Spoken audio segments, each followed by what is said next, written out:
Shalom and welcome to Mitzvah Torah. This year is entitled, May One Sit on a Plane Next to a Woman.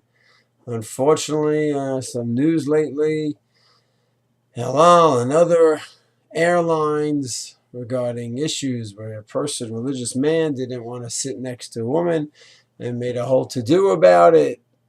That, please have the crew move her somewhere else, move me somewhere else. I can't possibly sit next to one on a plane. There was actually a delay in the takeoff, and it made big news. They'll set up a new policy. They're not going to go ahead and move anyone around. A year ago, a woman sued Al for being forced to move out of her seat, so that way the religious person won't be near her. It's been in the news. It's been around. And the question is, halachically, what do we say about such a thing? So a person will say, well, common sense, you have to sit near a woman, you can make a whole ball like that. No, so we should go source-based. Source-based. So let's first start off, and it'll be a two-part series. We'll start off with the first source in the Shulchan Aruch. Very, very serious language. In Eben Ha'ezer Chof Aleph Tzarech Ladam Letvachim Min Hashim Ma'od Ma'od. Person must stay. Keep a distance from Nashim Ma'od Ma'od, very much. So, who knows how far that goes?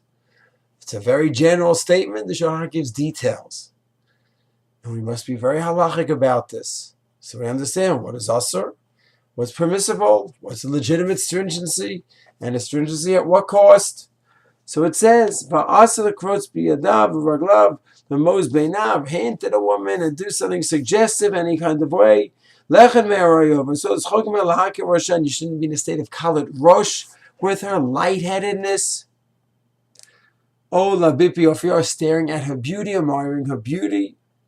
Even to go ahead and smell the perfume that she's wearing. Asor. So that's the Shulchan Aruch.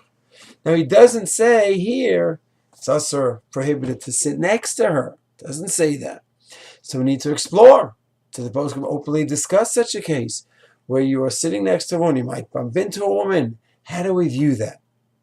So the Shulchan Aruch starts off in Chaf Aleph in a very serious way.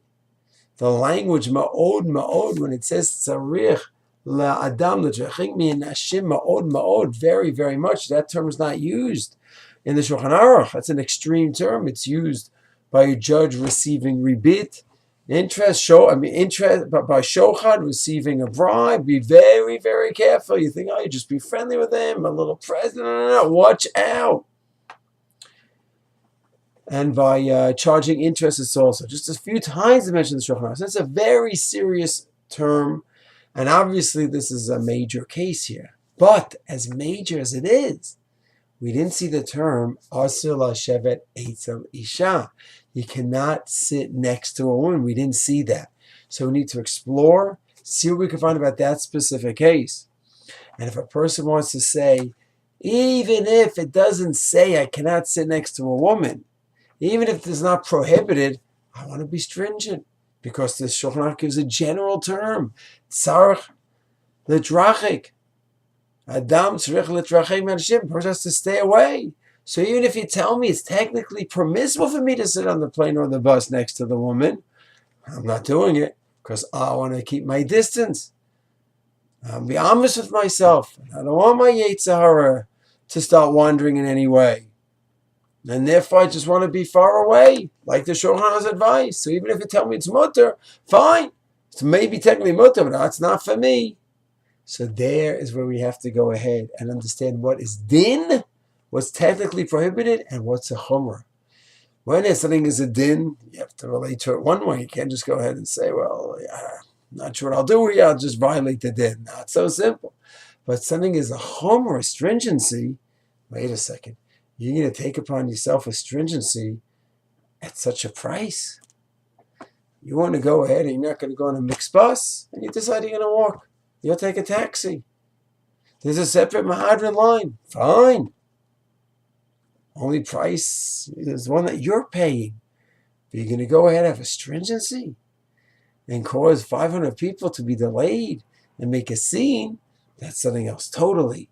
So, Yetz Hashem, next year we're going to try to make sense. What is the din? and what is a chumrah, and then how would a person act in each case. Shalom.